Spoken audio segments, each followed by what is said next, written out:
शुद्धस्फटिकसङ्काशम् शुद्धविद्याप्रदायकम् शुद्धं पूर्णं चिदानन्दं सदाशिवमहं भजे। श्रुतिस्मृतिपुराणानाम् आलयं करुणालयं नमामि भगवत्पादं शङ्करं लोकशङ्करम्। भानो भास्करमार्तण्ड चण्डरश्मे दिवाकर आयुष्यं देहि आरोग्यम् आत्मज्ञानं च देहि This call is now being recorded. वन्दे तं सच्चिदानन्दम् यतिवर्यं महामतिं वेदान्तसारज्ञं सद्गुरुं प्रणतोऽस्म्यहम् श्रीगुरुं प्रणतोऽस्म्यहम् शङ्कराचार्य सच्शिष्यं ज्ञानिराजं तपस्विनम् नैष्कर्म्य सिद्धिकर्तारम् सुरेश्वरमहं भजे। शङ्करं शङ्कराचार्यं केशवं बादरायणं सूत्रभाष्यकृतौ वन्दे भगवन्तौ पुनः पुनः। सदाहं सम्प्रदायज्ञम् संयमीन्द्रं सदाश्रयं सद्गुरुं सच्चिदानन्दं सदाचारं समाश्रये। श्रीमच्छङ्कर भगवत्पूज्यपादमहासद्गुरुभ्यो नमः। श्री श्री सच्चिदानन्देन्द्र सरस्वती सद्गुरुपादुकाभ्यां नमः। श्री श्री सद्गुरु सुरेश्वराचार्य पादारविन्दाभ्यां नमः। नमो नमः सद्गुरुपादुकाभ्याम्। सद्गुरु भक्तರು, ತತ್ವಜಿಜ್ಞಾಸು ಸಾಧಕರು, ಮುಮುಕ್ಷುಗಳು, ಭಗವದ್ಭಕ್ತರು, ವಿಶೇಷವಾಗಿ ಪೂಜ್ಯರಾದ ಸುರೇಶ್ವರಾಚಾರ್ಯರವರ ಉಪದೇಶಾಮೃತವನ್ನ ಶ್ರದ್ಧಾ ಭಕ್ತಿಯಿಂದ ಪಾನ ಮಾಡುತ್ತಿರುವಂತಹ ಸಜ್ಜನರು ಆಗಿರುವ ಆತ್ಮೀಯ ಪ್ರೇಮಾತ್ಮ ಸ್ವರೂಪಿಗಳಾದ ತಮ್ಮೆಲ್ಲರಿಗೂ ಇಂದಿನ ಸುಪ್ರಭಾತವನ್ನು ಹೇಳುತ್ತಾ, ಇಂದು ಶ್ರೀ ವಿಶ್ವಾವಸನಾಮ ಸಂವತ್ಸರದಲ್ಲಿ ಉತ್ತರಾಯಣ ವಸಂತ ಋತು ವೈಶಾಖ ಮಾಸ ಶುಕ್ಲಪಕ್ಷ ಸಪ್ತಮಿ ತಿಥಿ ವಾರ ಭಾನುವಾರ 2025ನೇ ಇಸ್ವಿಯಲ್ಲಿ ತಿಂಗಳಿನಲ್ಲಿ 4ನೇ ತಾರೀಖಿನ ಭಾನುವಾರದ ಸುಪ್ರಭಾತವನ್ನು ತಮ್ಮೆಲ್ಲರಿಗೂ ತಿಳಿಸುತ್ತಾ ಇಂದಿನ ನೈಷ್ಕರ್ಮ್ಯ ಸಿದ್ಧಿ ಪ್ರವಚನ ಕಾರ್ಯಕ್ರಮಕ್ಕೆ ತಮ್ಮೆಲ್ಲರಿಗೂ ಹೃತ್ಪೂರ್ವಕವಾದ ಆದರ ಪೂರ್ವಕವಾದ ಪ್ರೀತಿಯ ಸುಸ್ವಾಗತಗಳನ್ನು ಕೋರುತ್ತಾ ಇದೀಗ ಕಾರ್ಯಕ್ರಮವನ್ನು ಪ್ರಾರಂಭ ಮಾಡೋಣ. ಖಾನಿಲಾಜ್ಞಬ್ಧರಿತ್ರ್ಯಂತಂ ಸತ್ಫಣೀವೋದ್ಗತಂ ಯತಃ ಧ್ವಾಂತಚ್ಛಿದೇ ನಮಸ್ತಸ್ಮೈ ಹರಯೇ ಬುದ್ಧಿ ಸಾಕ್ಷಿಣೀ ಅಲಬ್ಧ್ವಾತಿಶಯಂ ಯಸ್ಮಾತ್ ವ್ಯಾವೃತ್ತಾಸ್ತಮಬಾಧಯಃ ಗರೀಯಸೇ ನಮಸ್ತಸ್ಮೈ ಅವಿದ್ಯಾಗ್ರಂಥಿಭೇದಿನಿ ನಮೋ ನಮಃ ಸದ್ಗುರುಪಾದುಕಾಭ್ಯಾಂ. ನೈಷ್ಕರ್ಮ್ಯ ಸಿದ್ಧಿಯಲ್ಲಿ 2ನೇ ಅಧ್ಯಾಯ 77ನೇ ಶ್ಲೋಕ. ದ್ವಿತೀಯಾಧ್ಯಾಯೇ सप्तसप्ततितमश्लोकः। श्रीसुरेश्वराचार्य उवाच ನರ್ತೆ ಸ್ಯಾದ್ವಿಕ್ರಿಯಾಂ ದುಃಖಿ ಸಾಕ್ಷಿತಾ ಕಾವಿಕಾರಿಣಃ ದೇವಿಕ್ರಿಯಾ ಸಹಸ್ರಾಣಾಂ ಸಾಕ್ಷ್ಯತೋಹಮವಿಕ್ರಿಯಃ ನಮೋ ನಮಸ್ತಚ್ಚಿದಾನಂದೇಂದ್ರ ಸರಸ್ವತಿ ಸದ್ಗುರು ಪಾದುಕಾಭ್ಯಾಂ. ನೋಡಿ, ಗುರುವಿನ ಭಕ್ತಿಯ ಮಹಿಮೆ, ಗುರುವಿನ ಸ್ಮರಣೆಯ ಮಹಿಮೆ, ಗುರುವಿನ ಆರಾಧನೆಯ ಮಹಿಮೆ ಎಷ್ಟಿದೆ ಅಂತಂದ್ರೆ, ಶ್ಲೋಕವನ್ನ ಪ್ರಾರಂಭ ಮಾಡಿದ ಕೂಡಲೇ ತಾನೇ ಓದಿಸ್ಕೊಂಡು ಹೋಗುತ್ತೆ. ಅನಂತರ ಆ ಶ್ಲೋಕಕ್ಕೆ ಪದವಿಭಾಗ, ಅನ್ವಯ, ಭಾವಾರ್ಥ, ತಾತ್ಪರ್ಯಾರ್ಥ ಎಲ್ಲವೂ ಕೂಡ ಕ್ಷಣ ಮಾತ್ರದ ಅರ್ಥವಾಗ್ಬಿಡುತ್ತೆ. ನನ್ನ ಅನುಭವ ಇದೆ. ಶ್ಲೋಕಕ್ಕೆ ಪದ ವಿಭಾಗವನ್ನು ಮಾಡ್ತೇನೆ, ಪದಚ್ಛೇದವನ್ನು ಮಾಡ್ತೇನೆ. ನೋಡ್ಕೊಳ್ಳಿ. ನ ಋತೆ, ನಾ ದೀರ್ಘ ಬೇಡ. ನ ಅವ್ಯಯ. ನ ಅಂದ್ರೇನು? ಇಲ್ಲ ಅಥವಾ ಅಲ್ಲ. ನ ಋತೆ ಸ್ಯಾತ್ ವಿಕ್ರಿಯಾಂ ದುಃಖಿ ಸಾಕ್ಷಿತ ಕಾ ವಿಕಾರಿಣಃ ಧೀ ವಿಕ್ರಿಯಾ ಸಹಸ್ರಾಣಾಂ ಸಾಕ್ಷಿ 10. ಅತಃ ಅಹಂ ಅವಿಕ್ರಿಯಃ. ಬ್ಯೂಟಿಫುಲ್ ಆಗಿದೆ. ಎಂಥ ಅದ್ಭುತವಾದ ತರ್ಕವಿದು. ಅನುಭವಾನುಸಾರಿಯಾದ ತರ್ಕ. ವೇದಾಂತ ಶಾಸ್ತ್ರದಲ್ಲಿ ಅನುಭವಾನುಸಾರಿ ತರ್ಕವನ್ನ ಅಲ್ಲಲ್ಲಿ ಬಳಸ್ತಾರೆ. ತತ್ವಮಸಿ ಅಂತ ಹೇಳ್ಬಿಟ್ಟು ಶ್ರುತಿ. ಹೇಗಿದು? ಹೇಗೆ ಅರ್ಥ ಮಾಡ್ಕೋಬೇಕು? ಅದಕ್ಕೆ ಅನುಭವಾನುಸಾರಿಯಾದಂತಹ ತರ್ಕ ಬೇಕು, ಅನ್ವಯ ವ್ಯತಿರೇಕ ರೂಪವಾಗಿರುವಂತಹ ಯುಕ್ತಿಯೂ ಬೇಕು. ಮತ್ತೊಮ್ಮೆ ಪದಚ್ಛೇದವನ್ನು ಮಾಡಿ ಅರ್ಥ ಹೇಳ್ತಾರೆ. ನ ಋತೆ ಸ್ಯಾತ್ ವಿಕ್ರಿಯಾಂ ದುಃಖಿ ಸಾಕ್ಷಿತ ಕಾ ವಿಕಾರಿಣಃ ಧೀ ವಿಕ್ರಿಯಾ ಸಹಸ್ರಾಣಾಂ ಸಾಕ್ಷಿ ಅತಃ ಅಹಂ ಅವಿಕ್ರಿಯಃ. ನಮೋ ನಮಸ್ತಚ್ಚಿದಾನಂದೇಂದ್ರ ಸರಸ್ವತಿ ಸದ್ಗುರು ಪಾದುಕಾಭ್ಯಾಂ. ನಮಗೆ ಪದಚ್ಛೇದವಾಯಿತು. ಅನ್ವಯವನ್ನು ಹೇಳ್ತೇವೆ. ಬಹಳ ಚೆನ್ನಾಗಿ. ವಿಕ್ರಿಯಾಂ ಋತೆ ದುಃಖಿ ನ ಸ್ಯಾತ್. ಬಾ. ವಿಕ್ರಿಯಾಂ ಋತೆ ದುಃಖಿ ನ ಸ್ಯಾತ್. ವಿಕಾರಿಣಃ ಕಾ ಸಾಕ್ಷಿತ. ಸಾಕ್ಷಿಕ ಅಲ್ಲ, ಸಾಕ್ಷಿತ. ವಿಕಾರಿಣಃ ಕಾ ಸಾಕ್ಷಿತ. ಅತಃ ಅಹಂ ಧೀ ವಿಕ್ರಿಯಾ ಸಹಸ್ರಾಣಾಂ ಅವಿಕ್ರಿಯಃ ಸಾಕ್ಷಿ ಅಸ್ಮಿ ಇತಿ ಸಿದ್ಧಂ. ಅದ್ಭುತವಾಗಿ ಸುಪ್ರೀಂ ಕೋರ್ಟ್ನಲ್ಲಿ ಆ ಜಡ್ಜಿ ಮುಂದೆ ವಾದ ಮಾಡ್ತಾ ಇದ್ದಾರೆ. ಯಾರು? ಭಗವಾನ್ ಸ್ವರೇಶ್ವರಾಚಾರ್ಯರು. ಅವರಿಗೆ ಅಪೋನೆಂಟ್ ಆಗಿ ಮೀಮಾಂಸಕರಿದ್ದಾರೆ. ಅವರಿಗೆ ವಿರುದ್ಧವಾಗಿ ಅರವಿಂದ್ ಮಾಡ್ತಾ ಇದ್ದಾರೆ. ಈ ವಾದವನ್ನು ಕೇಳ್ತಾ ಇದ್ರೆ ಮೀಮಾಂಸಕರು ತಲೆ ತೂಗಬೇಕು.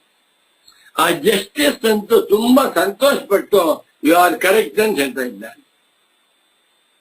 ಮತ್ತೊಮ್ಮೆ ಅನ್ವಯ ಹೇಳ್ತಾ ನೋಡ್ಕೊಳ್ಳಿ. ಈಗ ವಿಕ್ರಿಯಾಮೃತೆ ಆತ್ಮ ದುಃಖಿ ನ ಸ್ಯಾತ್ ವಿಕಾರಿಣಃ ಕಾ ಸಾಕ್ಷಿತ. ಅತಃ ಅಹಂ ಧೀ ವಿಕ್ರಿಯಾ ಸಹಸ್ರಾಣಾಂ ಅವಿಕ್ರಿಯಃ ಸಾಕ್ಷಿ ಅಸ್ಮಿ.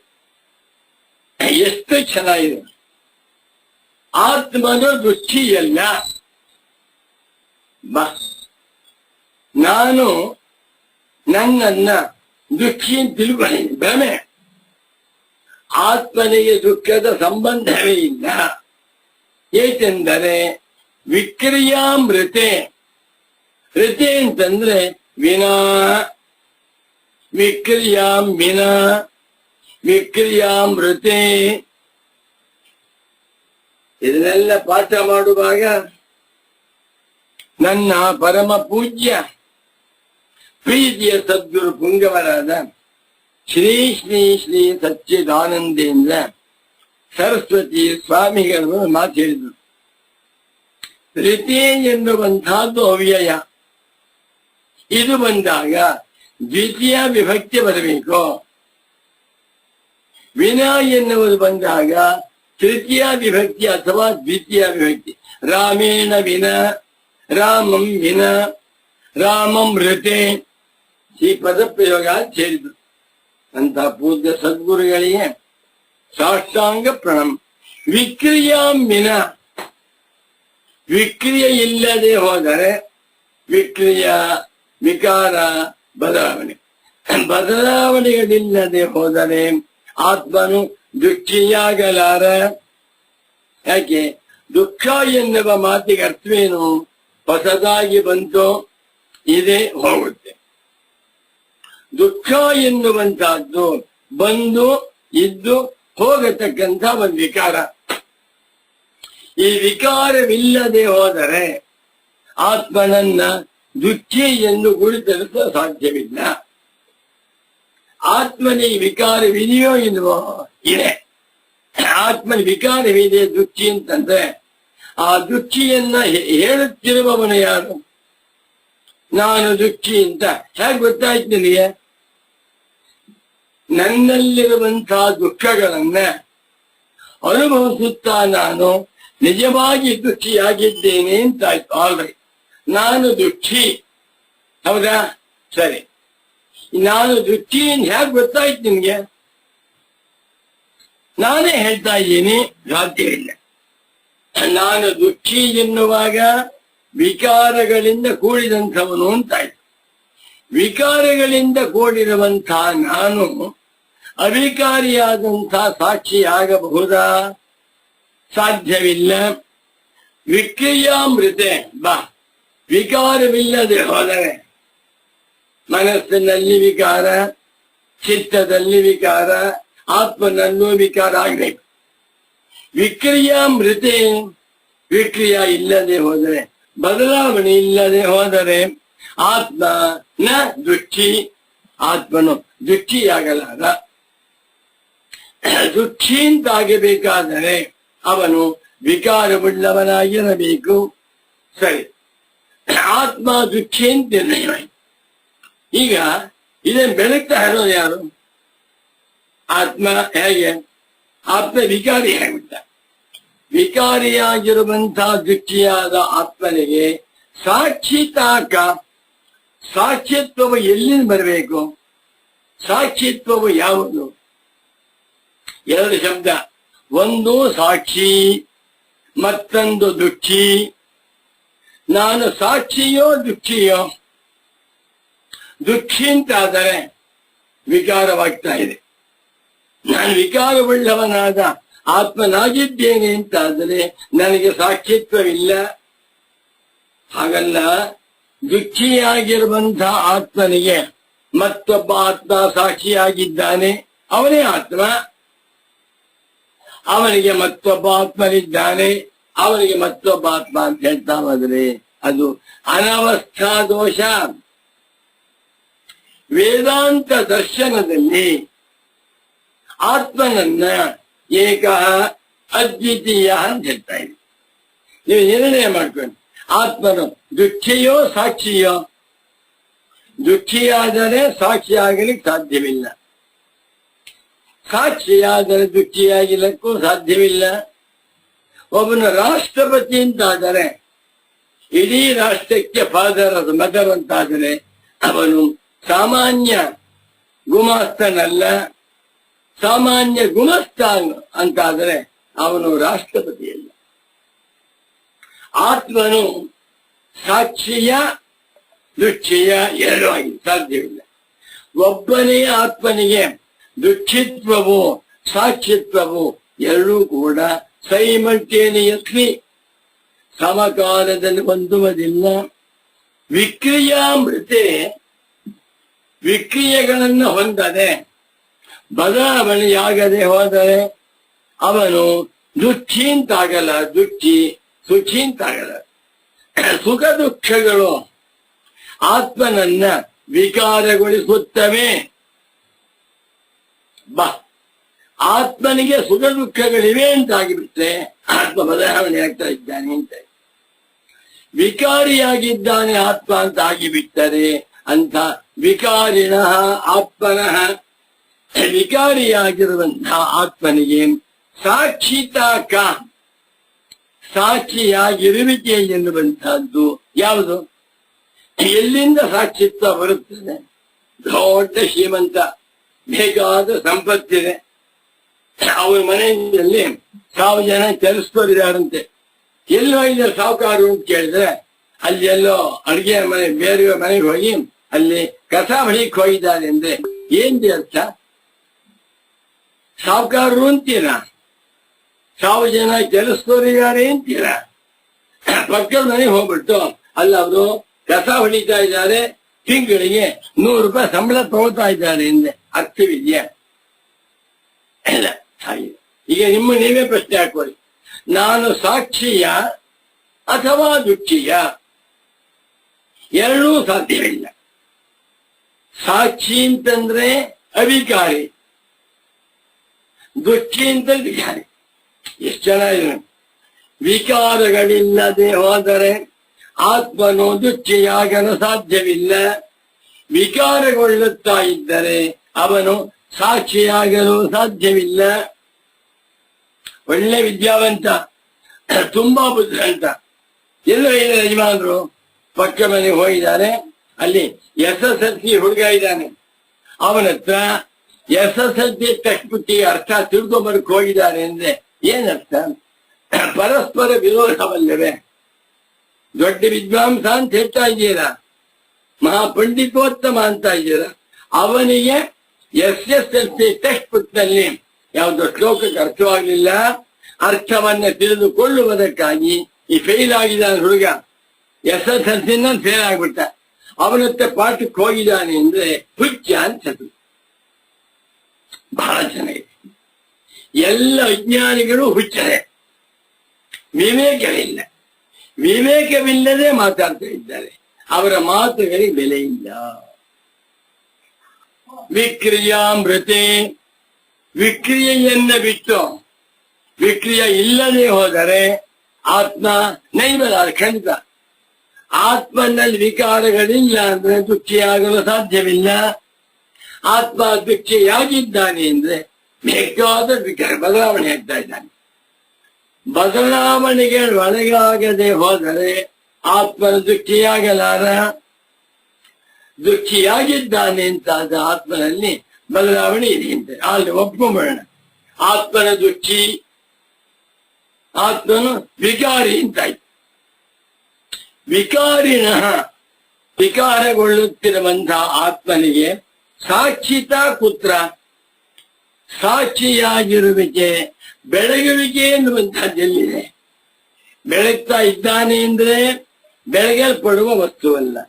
ಬೆಳಗಲ್ಪಡುವ ವಸ್ತು ಅಂತಾದ್ರೆ ಬೆಳಗುಳ್ಳವನಲ್ಲ. ಸೂರ್ಯನು ನಮ್ಮ ಮನೆಗೆ ಬಂದು ಪ್ರತಿ ದಿವಸ ಬೆಳಿಗ್ಗೆ ನಮ್ಮ ದೇವರ ದೀಪ ಹಚ್ಚಿರ್ತೀವಲ್ಲ, ಆ ದೀಪದಿಂದ ಬೆಳಕನ್ನ ಸಾಲ ತೆಗೆದು ಬೆಳಗ್ತಾ ಇದ್ದಾನೆ ಅಂದ್ರೆ ಅರ್ಥವಿದೆಯಾ? ಕೇಳ್ತಾ ಇದ್ದೆ ಹೂ ಸುತ್ತೆ, ಅರ್ಥವಿಲ್ಲ. ಅರ್ಥವಿಲ್ಲದ ಮಾತು ನೋಡಿ. ವೇದಾಂತಿಗಳು ಏನು ಮಾತನಾಡಿದ್ರು ಸಾರ್ಥಕವಾದ ಮಾತಾಡ್ತಾರೆ. ಈ ಪ್ರಶ್ನೆ, ಆತ್ಮನು ದುಃಖಿಯೋ ಸಾಕ್ಷಿಯೋ? ಎರಡೂ ಆಗಿದೆ ಸ್ವಾಮಿ, ಸಾಧ್ಯವಿಲ್ಲ. ಸೂರ್ಯನು ಬೆಳಕನ್ನ ಕೊಡುತ್ತಾನ, ಬೆಳಕಿನ ಸಾಲ ತಗೊಳ್ತಾನ? ಬೆಳಕನ್ನು ಕೊಡ್ತಾನೆ. ಪರಮಾತ್ಮನಿಂದ ಸಾಲ ತಗೊಂಡಿದೆ, ಆ ವಿಷಯ ಬೇರೆ. ಪರಮಾತ್ಮನನ್ನ ಬಿಟ್ಟು ಸೂರ್ಯನಿಗೆ ಸ್ವತಂತ್ರವಾದಂತಹ ಬೆಳಕಿದೆ. ಅಂತಹ ಸೂರ್ಯ ಭಗವಂತನು ಬೆಂಕಿಯಿಂದ, ದೀಪದಿಂದ ಬೆಳಕಿನ ಸಾಲವನ್ನ ತೆಗೆದುಕೊಳ್ಳಬೇಕಾದಿಲ್ಲ. ಹಾಗೆಯೇ ನನ್ನನ್ನ ನಾನು ಅಭ್ಯಾಸ ಮಾಡ್ಕೋಬೇಕು. ನನ್ನನ್ನು ಅರ್ಥ ಮಾಡ್ಕೋಬೇಕು. ಇದು ವೇದಾಂತಿಗಳ ಮಾತು. ಈ ಪ್ರಪಂಚದಲ್ಲಿರುವ ಎಲ್ಲ ಮಾನವರು ಅಜ್ಞಾನಿಗಳೇ. ಯಾಕೆ? ದುಃಖಿ ಅಂತ ಮಾಡ್ಕೊಂಡಿದ್ದಾರೆ. ಆ ದುಃಖ ಅಂತಃಕರಣದ ಧರ್ಮ, ಆ ವಿಷಯ ಬೇರೆ. ಮೀಮಾಂಸಕರು ಆತ್ಮನನ್ನ ಕರ್ತ, ಭೋಕ್ತ, ಸುಖಿ, ದುಃಖಿ ಅಂತೆಲ್ಲ ಹೇಳ್ತಾರೆ. ಸುಖಿ ದುಃಖಿಯಿಂದ ಬೇಕಾದರೆ ಆತ್ಮನಲ್ಲಿ ವಿಕಾರಗಳು ಉಂಟು ಅಂತ. ಉಪಯನ್ನಪಯನ್ ಧರ್ಮ ವಿಕರೋತಿ ಧರ್ಮಿಣಂ. ಸುಖ ದುಃಖ ರಾಗ ದ್ವೇಷ ಭಯ ಆಶ್ಚರ್ಯ ಕಾಮಕ್ರೋಧಾದಿ ದೋಷಗಳು ಆತ್ಮನಿಗೂ ಅಂತಃಕರಣಕ್ಕೂ. ಆತ್ಮನಿಗೆ ತಾರ್ಕಿಕರು ಹೇಳ್ತಾರೆ, ರಾಮ ರಾಮ ರಾಮ ರಾಮ. ತಾರ್ಕಿಕರು ಆತ್ಮನನ್ನ ಒಂದು ದ್ರವ್ಯ ಅಂತ ಮಾಡಿದ್ರು. ಪೃಥಿವ್ಯಪ್ತೇಜೋ ವಾಯುವಾಕಾಶ ಮನಾಂಸಿ ನವದ್ರವ್ಯಗಳು ಒಂದು. ಆತ್ಮನ ದ್ರವ್ಯ ಅಂದ್ರು. ದ್ರವ್ಯ ಅಂದ್ರೇನು? ಗುಣಗಳಿಗೆ ಆಶ್ರಯವಾಗಿರುವಂತಹದ್ದು ದ್ರವ್ಯ. ಸಕ್ಕರೆ ಒಂದು ದ್ರವ್ಯ, ಅದರ ಗುಣವೇನು? ಸಿಹಿ. ಬೆಂಕಿ ಎನ್ನುವುದು ಒಂದು ದ್ರವ್ಯ, ಅದರ ಗುಣವೇನು? ಬಿಸಿಯಾಗಿರುವುದು. ನಾಗರ ಹಾವು ಎನ್ನುವಂತಹ ಒಂದು ದ್ರವ್ಯ, ಅದರ ಗುಣವೇನು? ನೆಲದ ಮೇಲೆ ಹರಿಯುವುದು, ಕಚ್ಚುವುದು. ಯಾವುದಪ್ಪ ದ್ರವ್ಯ ಅಂದ್ರೆ ಗುಣಾನ ಆಶ್ರಯಭೂತಂ ದ್ರವ್ಯಂ.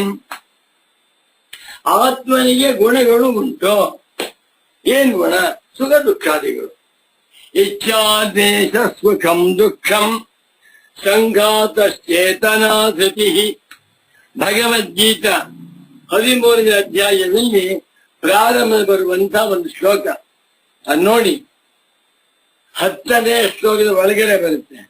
6-7ನೇ ಶ್ಲೋಕ ಇರ್ಬೇಕೇನೋ. ಅಲ್ಲೊಂದು ಮಾತು ಬರೀತಾರೆ ಶಂಕರಾಚಾರ್ಯರು. ಯಾನ್ ಆತ್ಮಗುಣಾನಾಚಕ್ಷತೆ ವೈಶೇಷಿಕಾ ತೇ ಅಪಿ ಅನಾತ್ಮಧರ್ಮಾ ಇತಿ ಶ್ರೀ ಭಗವಾನು ವಾಚ. ಎಷ್ಟು ಚೆನ್ನಾಗಿದೆ ಇದು ವಿಚಾರ. ವೇದಾಂತ ಪುರಾಣವಲ್ಲ, ವೇದಾಂತ ಕಥೆ ಕಾದಂಬರಿಯಲ್ಲ, ವೇದಾಂತ ವಸ್ತು ತಂತ್ರಜ್ಞಾನ ವಿಚಾರ. ನಿಜವಾದ ಮುಮುಕ್ಷುಗಳಿಗೆ ಭಗವಾನ್ ಸ್ವರೀಶ್ವರಾಚಾರ್ಯರ ಮಾತು ಅಮೃತಾಯಮಾನವಾಗಿದೆ. ವಿಕ್ರಿಯಾಮೃತೆ ಬದಲಾವಣೆಗಳಿಲ್ಲದೆ ಹೋದರೆ ಆತ್ಮನು ನೈವ ದುಃಖಿ ಭವತಿ. ದುಃಖಿ ಅಂತಾಗಲಾರ. ಆಗಲಿ ಆತ್ಮನನ್ನ ದುಃಖಿ ಅಂತ ಲೆವೆಲ್ ಹಾಕ್ಬಿಟ್ವಿ. ಆತ್ಮನ ದುಃಖಿ ಆದ್ರೆ ಇವನಿಗೆ ವಿಕಾರಿ ಅಂತ ದುಃಖಿನಃ ವಿಕಾರಿಣಃ ಸುಖಿನಃ ವಿಕಾರಿಣಃ. ಸುಖ ದುಃಖಗಳು ಆತ್ಮನನ್ನ ವಿಕಾರ ಮಾಡ್ತಾ ಇವೆ. ನನಗೇನೋ ಸಂತೋಷವಾಯ್ತು, ವಿಕಾರವಾಯ್ತು. ಏನೋ ದುಃಖ ಬಂತು, ವಿಕಾರವಾಯ್ತು. ಆನಂದವಾಯ್ತು, ವಿಕಾರ. ಇವೆಲ್ಲವೂ ಕೂಡ ಆತ್ಮನನ್ನ ವಿಕಾರಿಗಳನ್ನು ಮಾಡಾಕ್ ಬರುತ್ತೆ. ಆದರೆ ಒಟ್ಟಿನಲ್ಲಿ ವಿಕಾರಗಳಿಲ್ಲದೆ ಹೋದರೆ ಅವನು ದುಃಖಿಯಾಗ್ಲಾರ. ಆತ್ಮ ವಿಕಾರಿ ದುಃಖಿ ಅಂತ ಆಗ್ಬಿಟ್ಟೆ ಸಾಕ್ಷಿತ ಕುತಃ. ಅಂಥ ಆತ್ಮನಿಗೆ ಸಾಕ್ಷಿತ್ವ ಎನ್ನುವಂತಹ ಕುತಃ ಎಲ್ಲಿಂದ ಸಾಧ್ಯ? ಸುಪ್ರೀಂ ಕೋರ್ಟ್ ಜಸ್ಟಿಸ್ ಬಹಳ ದೊಡ್ಡವರು. ಇಡೀ ಭಾರತ ರಾಷ್ಟ್ರಕ್ಕೆ ಶ್ರೇಷ್ಠರಾಗಿರುವಂತಹ ನ್ಯಾಯಮೂರ್ತಿಗಳು. ಅವರು ಒಬ್ಬ ಸಾಮಾನ್ಯ ಲಾಯರ್ ಹತ್ರಕ್ಕೆ ಹೋಗ್ಬಿಟ್ಟ ಎನ್ನುವ ವಿಷಯ ತಿಳ್ಕೊಂಡು ಬಂದ ಅಲ್ಲಿ ಮಾತಾಡ್ತಾರೆ ಎಂದೇನು ಅರ್ಥವಿದೆ? ಅವರ ಯೋಗ್ಯತೆ ಏನು? ಇವ್ರ ಯೋಗ್ಯತೆ ಏನು? ಆತ್ಮಲ್ಲಿ ವಿಕಾರಿ ಆಲ್ರೈಟ್. ಹಾಗಾದ್ರೆ ಈ ಸುಖಿ ಎನ್ನುವಂತಹದ್ದನ್ನ ದುಃಖಿ ಎನ್ನುವಂತಹದ್ದನ್ನ ಬೆಳಗುತ್ತಿರುವಂತಹ ಸಾಕ್ಷಿ ಯಾರು? ಆತ್ಮನೇ ಸಾಕ್ಷಿ, ಸಾಧ್ಯವಿಲ್ಲ. ಆತ್ಮನ್ ಕೆನಾಟ್ ಬಿ ಬೋತ್ ದುಃಖಿ ಅಂಡ್ ಆಲ್ಸೋ ಸಾಕ್ಷಿ ಅಟ್ ದ ಸೇಮ್ ಟೈಮ್. ಆತ್ಮನ ಸುಖಿ ದುಃಖಿಯಾದರೆ ಸಾಕ್ಷಿಯಲ್ಲ, ಆತ್ಮನ ಸಾಕ್ಷಿಯಾದರೆ ಸುಖಿ ದುಃಖಿಯಲ್ಲ. ಅರ್ಥ ಆಗಿದೆ. ಹಾಗಾದರೆ ಆತ್ಮ ಯಾರು ಹೇಳ್ತಾ ಇದ್ದಾರೆ. ದೇವಿ ಕ್ರಿಯಾ ಸಹಸ್ರಾಣ ಸಾಕ್ಷಿ ಅತಃ ಅಹಂ ಅವಿಕ್ರಿಯ ಅತಃ ಆದ್ದರಿಂದ ಅಹಂ ನಾನು ಯಾವ ನಾನು ವೇದಾಂತದಲ್ಲಿ ಪ್ರತಿಪಾದಿತವಾಗಿರುವ ಅಹಂ ಬ್ರಹ್ಮಾಸ್ಮಿ ಎನ್ನುವ ವಾಕ್ಯದಲ್ಲಿ ಹೇಳಲ್ಪಟ್ಟಿರುವಂತಹ ನಾನು ತತ್ವಮಸಿ ಎನ್ನುವಾಗ ತ್ವಂ ಶಬ್ದಕ್ಕೆ ವಾಚ್ಯವಾಗಿರುವ ಪ್ರತ್ಯಗಾತ್ಮನಾಗಿರುವ ನಾನು ಯಾರು ಅಹಂ ಧೀ ವಿಕ್ರಿಯಾ ಸಹಸ್ರಾಣ ಶ್ರೀರಾಮಚಂದ್ರ ಧೀ ವಿಕ್ರಿಯಾ ಸಹಸ್ರಾಣ ಪೂಜ್ಯ ಸದ್ಗುರುಗಳು ಮಗು ಸಹಸ್ರಾಣಾಮ್ ಅಂತ ಹಾಕಿದ್ದಾರೆ. 1000 ಅಂತಂದ್ರೆ 999 ಪ್ಲಸ್ 1 ಅಂತ ಅರ್ಥವಲ್ಲ, ಅನೇಕ ಅಂತ ಅರ್ಥ. 1000 ಜನ ಬಂದಿದ್ರು ಅಂದ್ರೆ 1000 ಜನ ಅಂದ್ರೆ ತುಂಬಾ ಜನ ಅಂತ ಅರ್ಥ. ಧೀ ವಿಕ್ರಿಯಾ ಸಹಸ್ರಾಣ, ಧೀ ಬುದ್ಧಿಯ, ಧೀ ಅಂತಃಕರಣದ, ವಿಕ್ರಿಯಾ ಸಹಸ್ರಾಣ ಸಹಸ್ರಾರು ವಿಕಾರಗಳು ಉಂಟಲ್ಲ, ಎಲ್ಲ ವಿಕಾರಗಳನ್ನು ಅಹಂ ನಾನು ಅವಿಕ್ರಿಯ ವಿಕಾರಗೊಳ್ಳದೆ ಬದಲಾವಣೆಯಾಗದೆ ಬೆಳಗುತ್ತಿರುವಂತ ಸಾಕ್ಷಿ ನಿರ್ವಿಕಾರನಾಗಿರುವಂತ ಪ್ರಕಾಶ ಸ್ವರೂಪ ಎಂದು ಸಿದ್ಧವಾಯಿತು. ಅರ್ಥ ಆಯ್ತಲ್ವೇ? ಧೀ ವಿಕ್ರಿಯಾ ಸಹಸ್ರಾಣ, ಬುದ್ಧಿ ವಿಕ್ರಿಯಾ ಸಹಸ್ರಾಣ, ಅಂತಃಕರಣ ವಿಕ್ರಿಯಾ, ವಿಕ್ರಿಯಾ ಶಬ್ದ ಸ್ತ್ರೀಲಿಂಗ, ಅಂತಃಕರಣದಲ್ಲಿ ಏಳುತ್ತಿರುವ ಸಹಸ್ರಾರು ವಿಕಾರಗಳನ್ನ ಅಹಂ ನಾನು ಸಾಕ್ಷಿ ಬೆಳಗ್ತಾ ಇದ್ದೇನೆ. ಹೇಗೆ ಬೆಳಗ್ತಾ ಇದ್ದೇನೆ? ಅವಿಕ್ರಿಯ, ನನ್ನಲ್ಲಿ ಯಾವ ವಿಕಾರಗಳಿಲ್ಲ. ಮನಸ್ಸಿಗೆ ದುಃಖವಾಯಿತು, ಅದನ್ನು ಬೆಳಗುತ್ತಿದ್ದೇನೆ, ನನಗೆ ದುಃಖವಿಲ್ಲ. ಅಂತಃಕರಣಕ್ಕೆ ಸಂತೋಷವಾಯಿತು, ಅದನ್ನು ಬೆಳಗ್ತಾ ಇದ್ದೇನೆ, ನನಗೆ ಆ ಸುಖವೂ ಇಲ್ಲ. ನನ್ಗೇನೋ ಆಶ್ಚರ್ಯವಾಗ್ತಾ ಇದೆ, ಆಶ್ಚರ್ಯ ಅಂತಃಕರಣದಲ್ಲಿ, ಅದನ್ನು ಬೆಳಗುತ್ತಿರುವಂತಹ ನನಗೆ ಆಶ್ಚರ್ಯದ ಸಂಬಂಧವೂ ಇಲ್ಲ. ಇದು ನೋಡಿ ವೇದಾಂತ ಶಾಸ್ತ್ರದಲ್ಲಿ ಉಪದಿಷ್ಟವಾಗಿರುವ ಅತ್ಯಂತ ಪ್ರಧಾನವಾಗಿರುವಂತಹ ಒಂದು ಸಂದೇಶ.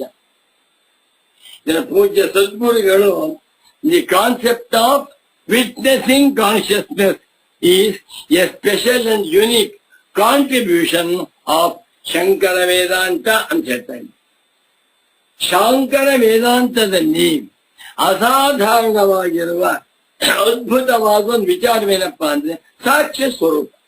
ಇದನ್ನು ಯಾರು ಹೇಳಿ ಬಹಳ ಆಶ್ಚರ್ಯ. ಎಲ್ಲರೂ ಬುದ್ಧಿವಂತರೇ, ಎಲ್ಲರೂ ದೊಡ್ಡವರೇ, ಎಲ್ಲರೂ ಮಹಾತ್ಮರೇ, ಎಲ್ಲರೂ ಪಂಡಿತೋತ್ತಮರೇ, ಯಾರಿಗೂ ಗೊತ್ತಿಲ್ಲ. ಬಾ ಸಾಕ್ಷಿಯ ಕಲ್ಪನೆ, ನಾನು ಸಾಕ್ಷಿ ಯಾವುದಕ್ಕೆ? ಎಲ್ಲ ವಿಕಾರಗಳಿಗೂ. ನನ್ನ ಅಂತಃಕರಣದಲ್ಲಿ ಬೆಳಿಗ್ಗೆ ಎದ್ದಾಗಿನಿಂದ ರಾತ್ರಿ ಮಲಗಿಕೊಳ್ಳುವವರೆಗೆ 1000 ವ್ಯಾಪಾರವಾಗುತ್ತೆ. ಇಂಥ ಕಡೆ ಹೋಗ್ಬೇಕು, ವಿಕಾರವಾಯ್ತು. ಹೋಗ್ಬಾರದು, ವಿಕಾರವಾಯ್ತು.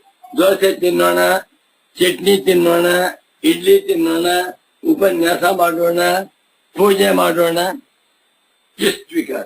ಎಲ್ಲ ವಿಕಾರಗಳನ್ನು ನಾನು ನಿರ್ವಿಕಾರವಾಗಿದ್ದು ಬೆಳಗುತ್ತಿದ್ದೇನೆ, ಅವಿಕ್ರಿಯನ ಬೆಳತಾ ಇದ್ದೇನೆ ಅಂತ ಅರ್ಥವಾದಾಗ ಏನ್ ನಿರ್ಣಯವಾಯಿತು?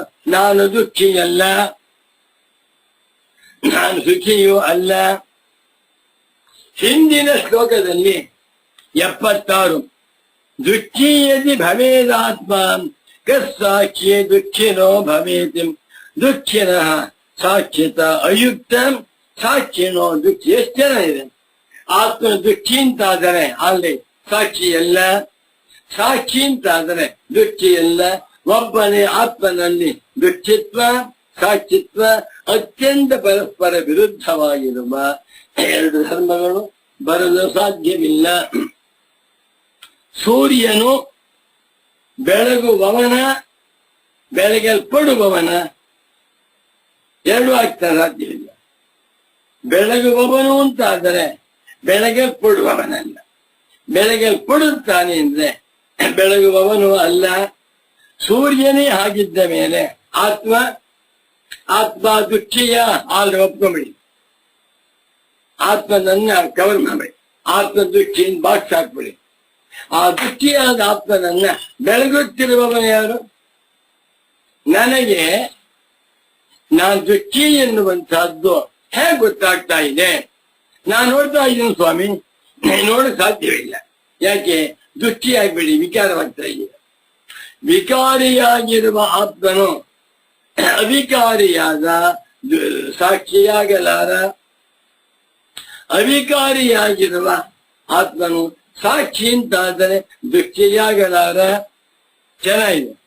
ಪೂರ್ವಸ್ಯೈವ ವ್ಯಾಖ್ಯಾನಾರ್ಥಮಃ 76ನೇ ಶ್ಲೋಕದಲ್ಲಿ ಹೇಳಿರುವ ವಿಷಯವನ್ನೇ ವಿವರಿಸುವುದಕ್ಕಾಗಿ ಈ ಶ್ಲೋಕ ಬಂದಿದೆ. ಇದಕ್ಕೆ ಗುರುವಿನ ವ್ಯಾಖ್ಯಾನವನ್ನು ಓದ್ತೇನೆ. ನರ್ತೆ ಸ್ಯಾದ್ ವಿಕ್ರಿಯಾಂ ದುಃಖಿ ಸಾಕ್ಷಿತಾ ಕಾ ವಿಕಾರಿಣಃ ವಿಕ್ರಿಯಾ ಸಹಸ್ರಾಣಾಂ ಸಾಕ್ಷ್ಯತೋಹಮ ವಿಕ್ರಿಯ. ಆದ್ದರಿಂದ ಅಂದ್ರೆ ದುಃಖಿಯಾದ ಆತ್ಮನಿಗೆ ಸಾಕ್ಷಿತ್ವವಿಲ್ಲ.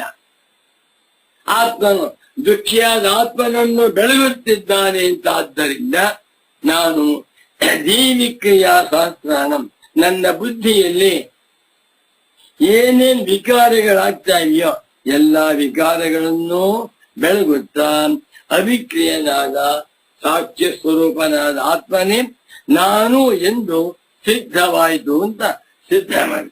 ಯಾರೂ ತೆಲ್ಲು ಹಾಕುವ ಹಾಗಿಲ್ಲ. ಇದು ನೋಡಿ, ವೇದಾಂತ ಶಾಸ್ತ್ರಕ್ಕೆ ಒಂದು ಸರಿಯಾದ ತರ್ಕದ ಚೌಕಟ್ಟನ್ನ, ಅನುಭವದ ಚೌಕಟ್ಟನ್ನ ಕೊಟ್ಟಂತಹ ಮಹಾತ್ಮರು ಭಗವಾನ್ ಸುರೇಶ್ವರಾಚಾರ್ಯರು.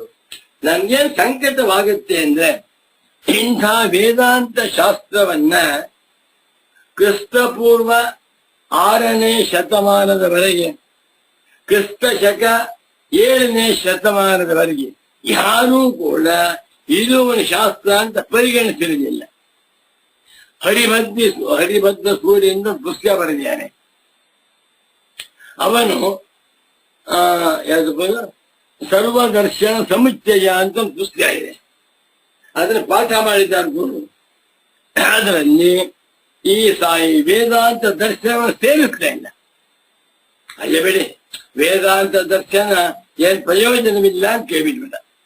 ಶಂಕರ ಭಗವತ್ ಪೂಜ್ಯ ಪಾದಾಚಾರ್ಯರು 8ನೇ ಶತಮಾನದಲ್ಲಿ ಸರಸ್ವತಿಯ ಸುಪುತ್ರರಾಗಿ ಅಲ್ಲ, ಸರಸ್ವತಿಯ ಸಾಕಾರ ಸ್ವರೂಪರಾಗಿ, ಶಾರದಾಂಬೆಯ ಸಾಕಾರ ಸ್ವರೂಪರಾಗಿ ಪ್ರಸ್ಥಾನದ ಈ ವೇದಾಂತ ಗ್ರಂಥಗಳಿಗೆ ಭಾಷ್ಯವನ್ನ ಬರೆದರು.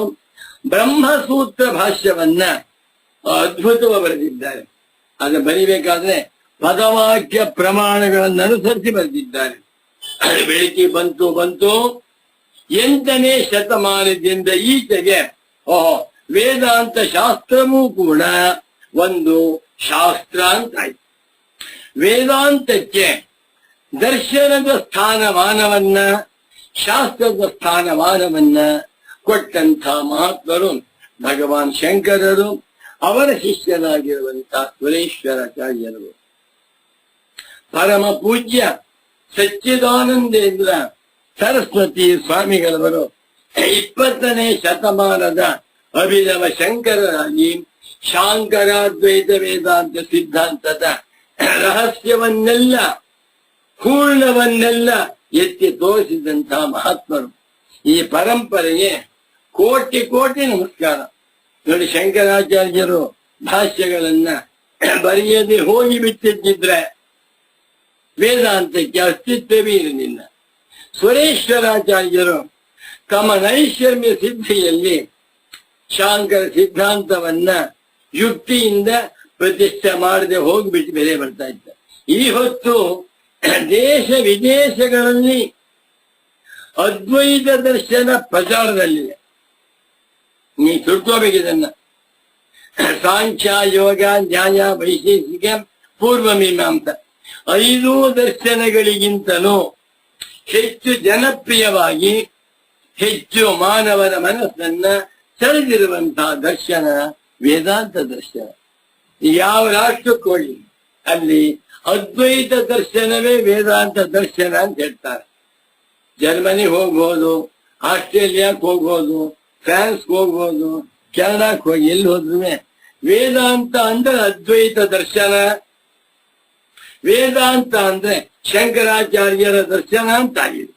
ಅದಕ್ಕೇನ್ ಕಾರಣ? ಶಂಕರಾಚಾರ್ಯರ ಉಪದೇಶಾಮೃತ, ಸುರೇಶ್ವರಾಚಾರ್ಯರ ನೈಷ್ಕರ್ಮ್ಯ ಸಿದ್ಧಿ ಸಂಬಂಧವಾಗ್ತಿವೆ. ಇಂಥ ಗ್ರಂಥಗಳನ್ನ ಚೆನ್ನಾಗಿ ಖ್ಯಾತ ಮಾಡ್ತಾ ಇದೆ. ನನ್ಗನ್ಸುತ್ತೆ ಈ ನೈಷಮ್ಯ ಸಿದ್ಧಿ ಗ್ರಂಥವನ್ನ 10 ಲಕ್ಷ ಪ್ರಿಂಟ್ ಮಾಡಿಸ್ಬಿಟ್ಟು 1,000 ಜನ ವಿದ್ವಾಂಸರು ಬೇರೆ ಬೇರೆ ಊರಿಗೆ ಹೋಗಿ ಉಪದೇಶ ಮಾಡಬೇಕು. ಅವಾಗ ಅದ್ವೈತ ವೇದಾಂತ ದರ್ಶನದ ಹಿರಿಮೆ ಗರಿಮೆ ಅರ್ಥವಾಗುತ್ತೆ. ಹಾಗಾಗುವಂತೆ ಆಗಲಿ. ಮುಂದುವರಿಸ್ತೀನಿ. ಇವತ್ತು ಇದು 216ನೇ ಪುಟ ಕಲಿತಲ್ಲ, ಕ್ಲೇಶಾಪಹರಣೆ ವ್ಯಾಖ್ಯಾನವನ್ನು ಓದ್ತೇನೆ. 216ನೇ ಪುಟ.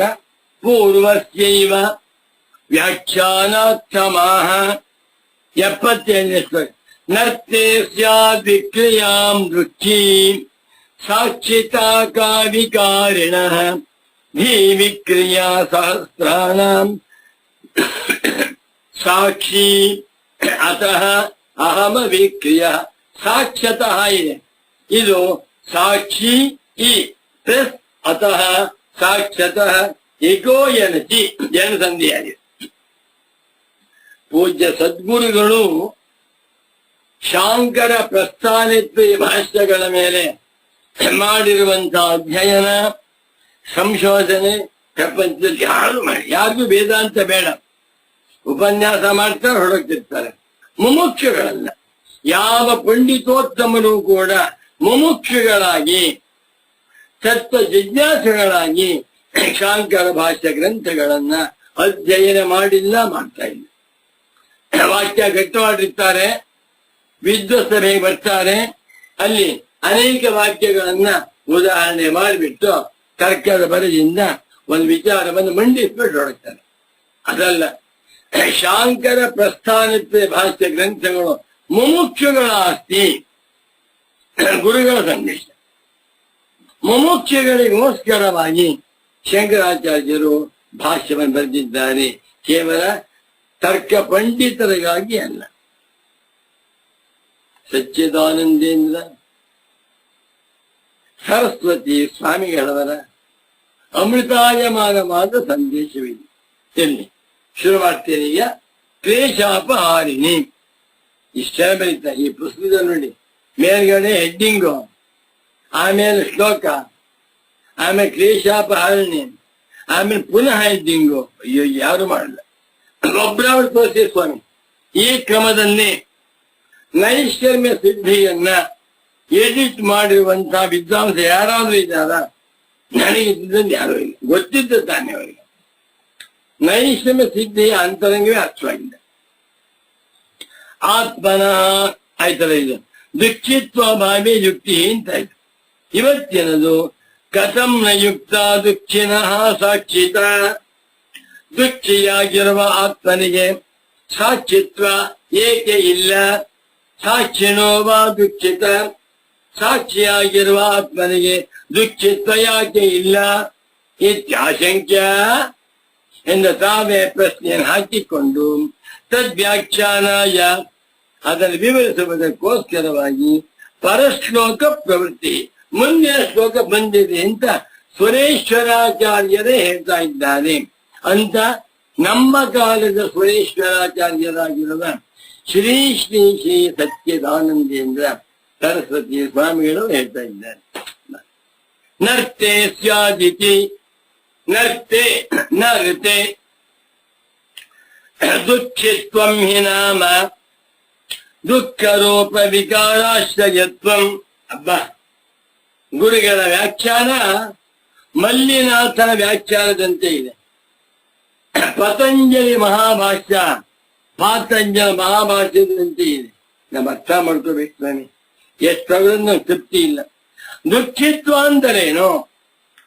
ದುಃಖಿನಃ ಭಾವ ದುಃಖಿತ್ವಂ, ದುಃಖಿಯಾಗಿರುವಿಕೆ ದುಃಖವನ್ನು ಉಳ್ಳವನಾಗಿರಬೇಕೆ ಅಂದರೆ ದುಃಖ ರೂಪ ವಿಕಾರಾಶ್ರಯತ್ವ, ದುಃಖವೆಂಬ ವಿಕಾರಕ್ಕೆ ಆಶ್ರಯವಾಗಿರುವುದು. ನನಗೆ ದುಃಖವಾಗಿದೆ ಅಂದ್ರೆ ದುಃಖವೆಂಬ ವಿಕಾರಕ್ಕೆ ನಾನು ಆಶ್ರಯನಾಗಿದ್ದೇನೆ, ನನ್ನಲ್ಲಿ ದುಃಖವಿದೆ ಅಂತ. ಸಾಕ್ಷಿತ್ವ ಅಂದ್ರೇನು? ಸಾಕ್ಷಿತ್ವಂತೂ ಸಾಕ್ಷಿತ್ವಂ ಪುನಃ ಸರ್ವ ವಿಕಾರ ದೃಷ್ಟತ್ವಂ. ಎಲ್ಲ ವಿಕಾರಗಳನ್ನು ನಿರ್ವಿಕಾರನಾಗಿದ್ದುಕೊಂಡು ನೋಡುವವನಿಗೆ ಸಾಕ್ಷಿ ಅಂತ. ದುಃಖಿ ಅಂದ್ರೇನು? ಎಲ್ಲಾ ದುಃಖಗಳಿಗೂ ಆಶ್ರಯನ ನಿಲುವು ಅಡ್ಡಾಡ್ತಾ ಇದ್ದಾನೆ. ಸಾಕ್ಷಿ ಅಂದ್ರೇನು? ತಾನು ವಿಕಾರವಾಗದೆ ಎಲ್ಲ ವಿಕಾರಗಳನ್ನು ಬೆಳಗುತ್ತಿರುವುದು ಅಂತ ಅರ್ಥ. ಆದ್ದರಿಂದ ಪರಸ್ಪರ ವ್ಯಾವೃತ್ತ ಸ್ವಭಾವೇ ದುಃಖಿತ್ವ ಸಾಕ್ಷಿತ್ವೇ ಇತ್ಯರ್ಥ. ದುಃಖಿತ್ವ ಸಾಕ್ಷಿತ್ವೇ ಸಪ್ತಮಿ ಏಕವಚನವಲ್ಲ.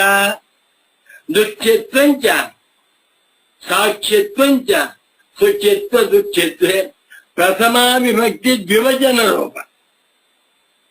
ಗುರುಗಳು ಮಹಾತ್ಮರು, ಗುರುಗಳು ತಪಸ್ವಿಗಳು, ಗುರುಗಳು ಬ್ರಹ್ಮಜ್ಞಾನಿ ಪುಂಗವರು, ಪೂಜ್ಯ ಸದ್ಗುರುಗಳು ಜೀವನ್ಮುಕ್ತ ವರಿಷ್ಠ ಸ್ವಾಮಿ. ಸುಲಭ ಅಲ್ಲ ಈ ವಾಕ್ಯನ ಬರಿಬೇಕು ಅಂದ್ರೆ ನಿಮ್ಗೆ ಅರ್ಥ ಮಾಡ್ಕೊಳಕ್ ಆಗ್ತಾ ಇದೆ.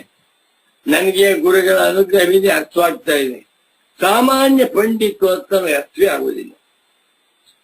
ದುಃಖಿತ್ವ ಮತ್ತು ಸಾಕ್ಷಿತ್ವ ಎರಡೂ ಕೂಡ ಪರಸ್ಪರ ವ್ಯಾವೃತ್ತ ಸ್ವಭಾವಿ. ಒಂದಿದ್ದಾಗ ಮತ್ತೊಂದಿಲ್ಲ. ದುಃಖಿತ್ವವಿದ್ದಾಗ ಸಾಕ್ಷಿತ್ವವಿಲ್ಲ, ಸಾಕ್ಷಿತ್ವವಿದ್ದಾಗ ದುಃಖಿತ್ವವಿಲ್ಲ. ಬೆಂಕಿ ಬಿಸಿಯಾಗಿದೆಯೋ ತಣ್ಣಗಿದೆಯೋ ಎರಡೂ ಇದೆ. ಬೇಸಿಗೆ ಕಾಲದಲ್ಲಿ ಬಿಸಿಯಾಗಿರುತ್ತೆ, ಚಳಿಗಾಲದಲ್ಲಿ ತಣ್ಣಗಿರುತ್ತೆ ಅಂದ್ರೆ ಸರಿಯಾದ? ಬೇಸಿಗೆ ಕಾಲದಲ್ಲೂ ಬಿಸಿಯಾಗಿದೆ, ಚಳಿಗಾಲದಲ್ಲೂ ಬಿಸಿಯಾಗಿದೆ. ಆ ಕೊರತೆ ಜಾಸ್ತಿಯಾಗಿರುವುದರಿಂದ ಅದರ ಪ್ರಭಾವದಿಂದ ಬೆಂಕಿ ತುಂಬಾ ತಣ್ಣಗಿರುವಂತೆ ತೋರ್ತಾ ಇದೆ. ಬೆಂಕಿ ಯಾವಾಗಲೂ ಬಿಸಿ. ಅದೇ ರೀತಿಯಲ್ಲಿ ಆತ್ಮನಲ್ಲಿ ದುಃಖಿತ್ವ ಉಂಟಾ ಸಾಕ್ಷಿತ್ವ ಉಂಟಾ? ಎರಡೂ ಇದೆ, ಸಾಧ್ಯವೇ ಇಲ್ಲ. ಎರಡೂ ಕೂಡ ಪರಸ್ಪರ ವ್ಯಾವೃತ್ತ, ಒಂದನ್ನ ಮತ್ತೊಂದು ತಳ್ಳಿ ಹಾಕುವಂತ ಸ್ವಭಾವ. ಆತ್ಮನ ಸಾಕ್ಷಿತ್ವ ಉಂಟು ಅಂತೀರಾ, ಸಂತೋಷ. ದುಃಖಿತ್ವವಿಲ್ಲ. ಆತ್ಮನನ್ನ ದುಃಖಿಯಿಂದ ಹೇಳ್ತಾ ಇದ್ದೀರಾ, ಸಂತೋಷ. ಸಾಕ್ಷಿತ್ವವಿಲ್ಲ. ಒಂದ್ ಕೆಲಸ ಮಾಡೋಣ, ನಮಗೆ ಸಾಕ್ಷಿತ್ವ ಬೇಡವೇ ಬೇಡ. ಆತ್ಮನನ್ನ ನಿತ್ಯ ದುಃಖಿ ಅಂತ ಒಪ್ಕೊಳ್ತೇವೆ. ಆಲ್ರೈಟ್, ನಿತ್ಯ ದುಃಖಿ ಹೇಗೆ ಹೇಳಿದ್ರಿ ನೀವು?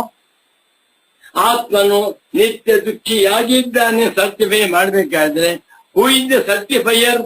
ನಾನೇ. ಅಲ್ಲಿಗೆ ಸಾಕ್ಷಿ ಅಂತಾಯ್ತು. ನೀವು ಬೇಡ ಬೇಡ ಅಂತಂದು ಸಾಕ್ಷಿಯಾಗಿದ್ದೀರ. ನಾನು ಸಾಕ್ಷಿ ಅಲ್ಲ, ನನಗೆ ಸಾಕ್ಷ್ಯ ಸ್ವರೂಪ ಬೇಡ ಅಂತ ಹೇಳುವಾಗಲೇ ನಿಮಗೆ ಗೊತ್ತಿಲ್ಲದಂತೆ ನೀವು ಸಾಕ್ಷ್ಯ ಸ್ವರೂಪರಾಗಿದ್ದೀರಾ. ನನಗೆ ನಾಲ್ಗೆ ಇಲ್ಲ, ಕಾಸು ಕೊಡಿ ಕೂಗ್ಕೋತಾ ಇದ್ದಾನೆ.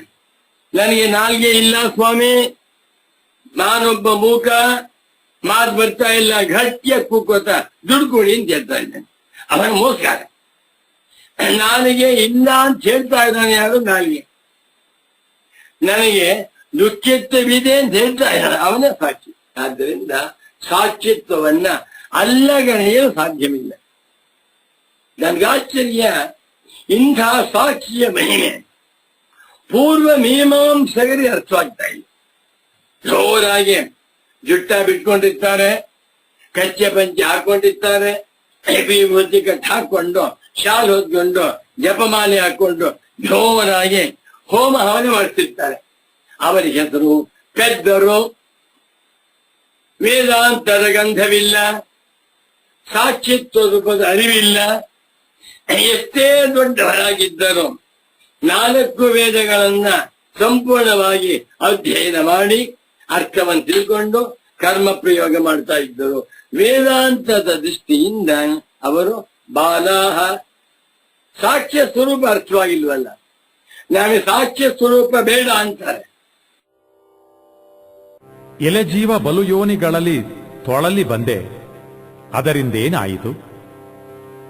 84 ಲಕ್ಷ ಬಗೆಯ ಜೀವರಾಶಿಗಳಲ್ಲಿ ಮಾನವ ಜನ್ಮ ಅತಿ ಅಮೂಲ್ಯವಾದುದು. ಶ್ರೀಗಳವರು, ಎಲೆಜೀವ ಬಲು ಯೋನಿಗಳಲ್ಲಿ ತೊಳಲಿ ನರಳಿ ಸಾಕಾಗಿ ಬಂದೆ, ಆದರೆ ಮಾನವ ಜನ್ಮದ ಬೆಲೆಯೇ ಅರಿಯದೆ ತಿರುಳ ಬಿಸುಟು ಬರೀ ಕರಟವ ಹಿಡಿಯಬೇಡ, ನೀನೇ ಶಂಕರ.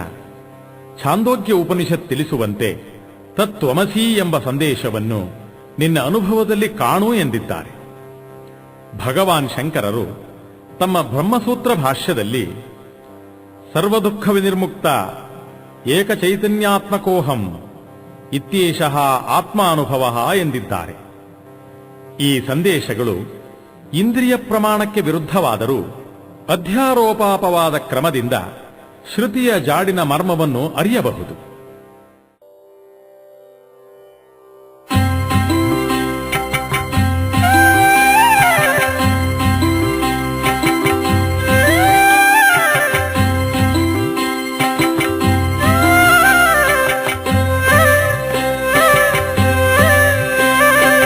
ಎಲೆ ಜೀವ ಬಲು ಯೋನಿಗಳಲ್ಲಿ ತೊಳಲಿ ಬಂದೆ, ಅದರಿಂದೇನಾಯಿತು?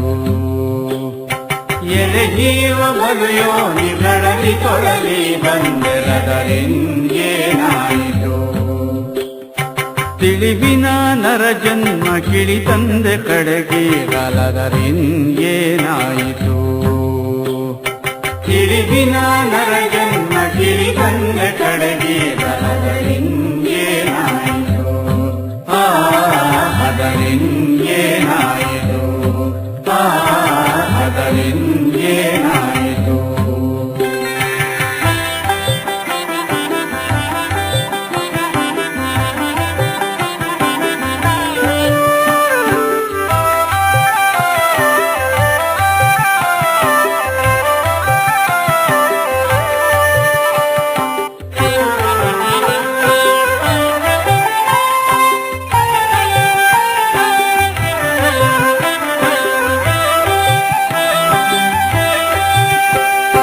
ಬ್ರಾಹ್ಮಣನೆಂದೆಂಬ ಹಮ್ಮ ತಳೆದು ನಿಂದೆ, ಅದರಿಂದೇನಾಯಿತು? ಬ್ರಾಹ್ಮಣನೆಂದೆಂಬ ಹಮ್ಮ ತಳೆದು ನಿಂದೆ, ಅದರಿಂದೇನಾಯಿತು? ಒಮ್ಮೆ ವೇದವನೆಲ್ಲ ಬಿಮ್ಮನೆ ಪಠಿಸಿದೆ, ಅದರಿಂದೇನಾಯಿತು? ಒಮ್ಮೆ ವೇದವನೆಲ್ಲ ಬಿಮ್ಮನೆ ಪಠಿಸಿದೆ, ಅದರಿಂದೇನಾಯಿತು? ಅದರಿಂದೇನಾಯಿತು?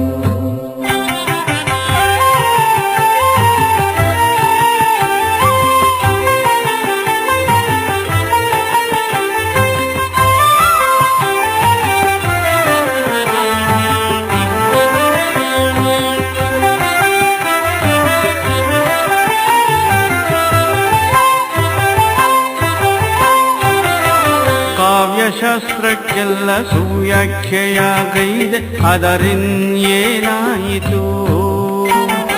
ಕಾವ್ಯಶಾಸ್ತ್ರಕ್ಕೆಲ್ಲ ಸುವ್ಯಾಖ್ಯೆಯಾಗೈದೆ, ಅದರಿಂದೇನಾಯಿತು?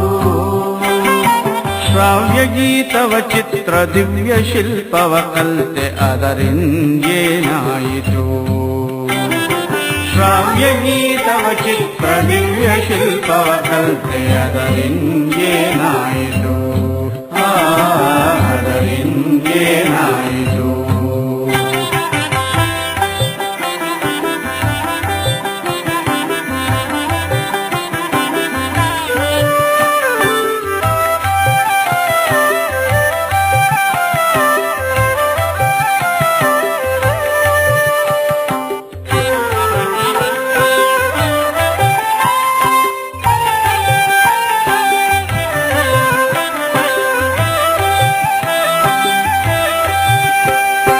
ವನಕೈರಿ ತಪದಲ್ಲಿ ತನುವ ದಂಡಿಸಿ ನಿಂದೆ, ಅದರಿಂದೇನಾಯಿತು?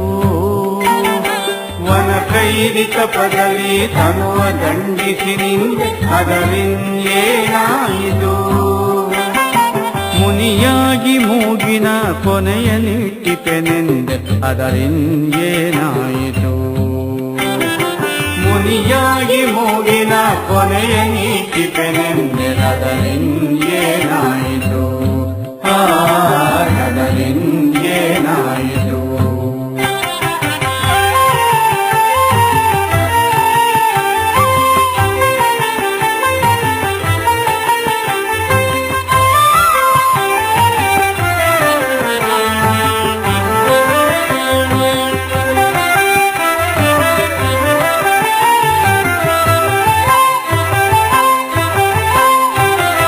ಕಾಷಾಯ ಗಂಡಾದಿ ವೇಷವಂತೆ ಎಲ್ಲ ಅದರಿಂದೇನಾಯಿತು ಕಾಷಾಯ ಗಂಡಾದಿ ವೇಷವಂತೆ ಎಲ್ಲ ಅದರಿಂದೇನಾಯಿತು ದೇಶಿಕ ಪದದಲ್ಲಿ ಲೇಷ ಭಕುತಿ ಇಲ್ಲ ಅದರಿಂದೇನಾಯಿತು ದೇಶಿಕ ಪದದಲ್ಲಿ ಲೇಷ ಭಕುತಿ ಇಲ್ಲ ಅದರಿಂದೇನಾಯಿತು ಅದರಿಂದೇನಾಯಿತು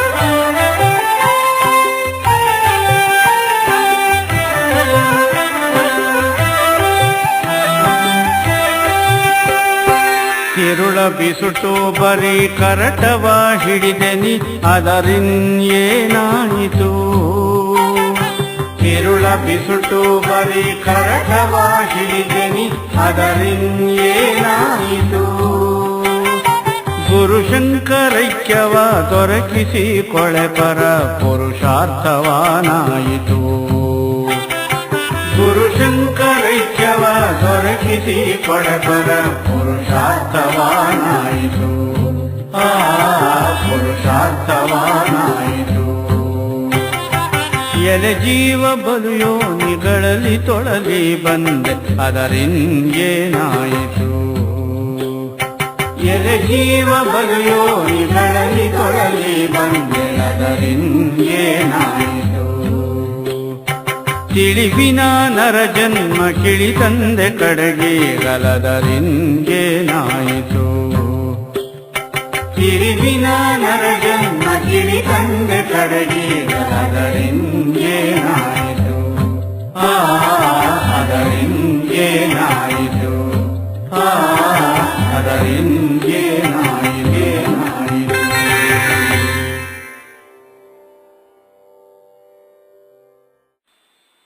ತುಂಬಾ ಜನ ಮೀಮಾಂಸೆ ಹೊತ್ತಕ್ಕೆ ಹೋಗಿದ್ದೀನಿ ನಾನು.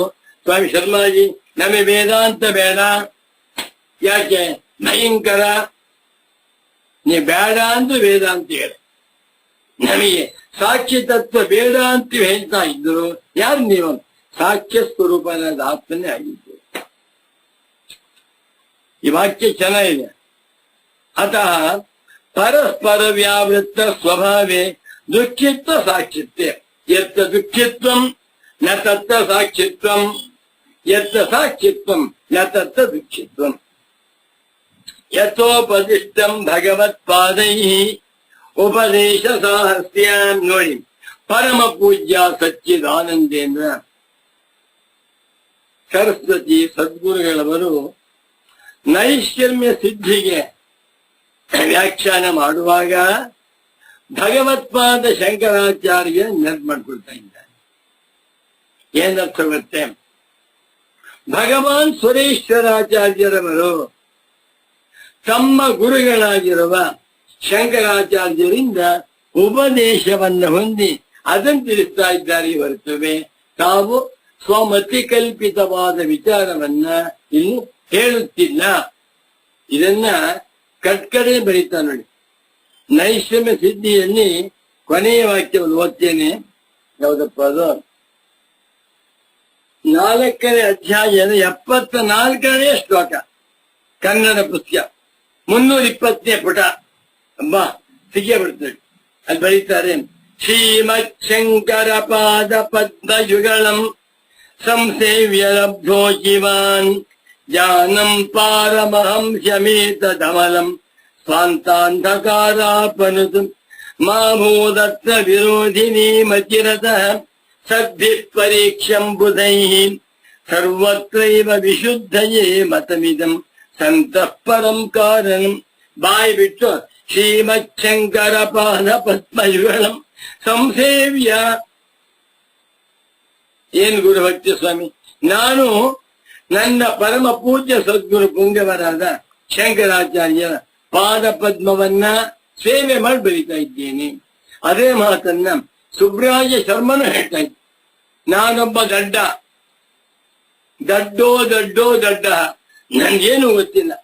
ಏನಾದ್ರು ಪುಸ್ತಕ ಬರೀತಾ ಇದ್ದೇನೆ ಅಂತಂದ್ರೆ, ಪ್ರವಚನ ಮಾಡ್ತಾ ಇದ್ದೇನೆ ಅಂತಂದ್ರು ಸಚ್ಚಿದಾನಂದೇಂದ್ರ ಸರಸ್ವತಿ ಸದ್ಗುರುಗಳವರ ಕೌಪೀನ ಚಾಲನ ಅನುಗ್ರಹದ ಫಲವೇ ಹೊರತು ನನ್ನದೇನೂ ಇಲ್ಲ.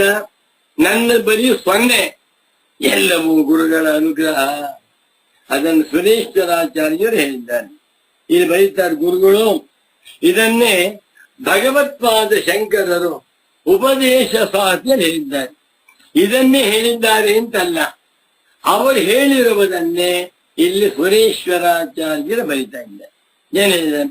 ದುಃಖಿ ಸ್ಯಾ ದುಃಖ ಅಮ್ಮಾನಾತ್ ದುಃಖಿನೋ ದರ್ಶನ ನವೈ. ನವ ಇದೆ, ನವೈ ಅಂತ ಅರ್ಥ ಮಾಡ್ತೇವೆ. ಸಂಭತೆಂಗಾದಿ ನಿರ್ದಷ್ಟ ದುಃಖಿ ದುಃಖಸ್ಯ ನೈವ ಸಹ. ನನಗೆ ಪರಮ ಪೂಜ್ಯ ಸಚ್ಚಿದಾನಂದೇಂದ್ರ ಸರಸ್ವತಿ ಸ್ವಾಮಿಗಳವರು ಉಪದೇಶ ಸಾಹಸ್ರಿಯನ್ನ ಸಂಪೂರ್ಣ ಪಾಠ ಮಾಡಿದ್ದಾರೆ. 18 ಅಧ್ಯಾಯ ಇದೆ, ಅದ್ಭುತವಾಗಿದೆ. ಗದ್ಯ ಭಾಗ, ಪದ್ಯ ಭಾಗ. ಗದ್ಯ ಭಾಗದಲ್ಲಿ ಕೆಲಪಟ ಗಟ್ಟಿ ಮಾಡಿಸಿದ್ರು, ಆಶ್ಚರ್ಯವಾಗ್ತಾ ಇದೆ. ಇದು ಉಪದೇಶ ಶಾಸ್ತ್ರೀಯವಾಗಿ. ದುಃಖಿ ಸ್ಯಾತ್ ಅದುಃಖಹಮ್ಮಾನಾತೆ. ನಾನು ದುಃಖಿ ಎನ್ನುವಂತಹ ಅಧ್ಯಾಸದಿಂದಲೇ ಆತ್ಮನು ದುಃಖಿಯಾಗುತ್ತಾನೆ. ದುಃಖಿನಃ ದರ್ಶನ ನವ. ಆತ್ಮನು ದುಃಖಿಯನ್ನು ನೋಡುತ್ತಿದ್ದಾನೆ, ದುಃಖಿಗೆ ಸಾಕ್ಷಿಯಾಗಿದ್ದಾನೆ ಅಂತಾದರೆ ಆತ್ಮನು ದುಃಖಿಯಾಗಲು ಸಾಧ್ಯವಿಲ್ಲ. ಸಂಹತೆ ಅಂಗಾದಿ ಭೇದಷ್ಟ. ಅಂಗ ಅಂದ್ರೆ ಶರೀರ, ಶರೀರಾದಿಗಳನ್ನ ನಾನು ಅಂತ ಮಾಡಿಕೊಂಡು ಅಭಿಮಾನದಿಂದ ದಷ್ಟ ಅಂತಾಗಿದ್ದಾನೆ. ದೇಹಾಧ್ಯಾಸದಿಂದ ದಷ್ಟ ಅಂತಾಗಿದ್ದ. ದುಃಖಿ ದುಃಖಸ್ಯ ನೈವ ಸಹ. ಆತ್ಮನು ದುಃಖಿಯಾಗಿದ್ದರೆ ದುಃಖವನ್ನ ನೋಡದ. ದುಃಖಸ್ಯ ದುಃಖಿ ನೈವ. ದುಃಖಿಯ ದುಃಖವನ್ನು ಆತ್ಮನು ದುಃಖಿ ಅಂತ ಆಗಿಬಿಟ್ರೆ ಖಂಡಿತ ನೋಡಲಾರ. ಆದ್ದರಿಂದ ಆತ್ಮನಲ್ಲಿ ದುಃಖಿತ್ವ ಎನ್ನುವಂತಹದ್ದು ಕೇವಲ ಅಹಮ್ಮಾನಾತೆ, ಅಭಿಮಾನದಿಂದ, ದುರಭಿಮಾನದಿಂದ, ಮಿಥ್ಯಾ ಅಧ್ಯಾಸದಿಂದಲೇ ನಾನು ದುಃಖಿ ಅಂತ ತಿಳ್ಕೊಂಡೆ. ಅಧ್ಯಾಸ ಕಳ್ಕೊಂಡ್ಬಿಟ್ರೆ ನಾನು ದುಃಖಿಯಲ್ಲ, ಸುಖವಲ್ಲ. ಅಸ್ಯಾನರ್ಥ ಹೇತೋ ಅಧ್ಯಾಸಸ್ಯ ಪ್ರಹಾಣಾಯ ಆತ್ಮೈಕತ್ವ ವಿದ್ಯಾ ಪ್ರತಿಪತ್ತಯೇ ಸರ್ವೇ ವೇದಾಂತಾರಭ್ಯಂತೆ. ಎಷ್ಟು ಚೆನ್ನಾಗಿದೆ ಸುರೇಶ್ವರಾಚಾರ್ಯರ ಮಾತು, ಗೌಡಪಾದಾಚಾರ್ಯರ ಮಾತು. ಅನಾದಿ ಮಾಯಯ ಸುಪ್ತ ಯದಾ ಜೀವ ಪ್ರಬುದ್ಧತೆ ಅಜಮನಿದ್ರಮ ಸ್ವಪ್ನಂ ಅದ್ವೈತಂ ಬುದ್ಧತೆ ತದಾ. ಶಂಕರಾಚಾರ್ಯರು ಅವರು ಸೇರ್ಬಿಟ್ರೆ ಒಳ್ಳೆ ಇದು ಜ್ಞಾನ ರಸಾಯನ. ಇದಕ್ಕಿಂತ ಇನ್ನೇನ್ ಬೇಕ್ರಿ ವೇದಾಂತ? ಇದಕ್ಕಿಂತ ಅಮೃತ ರಸಾಯನ, ಜ್ಞಾನ ರಸಾಯನ ಬೇರೊಂದಿಲ್ಲ, ಸಾಕು. ಒಟ್ಟಿನಲ್ಲಿ ನರ್ತೆ ಸ್ಯಾದ್ವಿಕ್ರಿಯಾಂ ದುಃಖಿ ಸಾಕ್ಷಿತಾ ಕಾಮಿಕಾರಿಣ ದಿವಿಕ್ರಿಯಾ ಸಹಸ್ರಾಣ ಸಾಕ್ಷ್ಯತೋಹಮ ವಿಕ್ರಿಯ. ನಮೋ ನಮಸ್ತದ್ಗುರು ಪಾದುಕಾಭ್ಯಾಂ. ಓಂ ಶಾಂತಿ ಶಾಂತಿ ಶಾಂತಿ.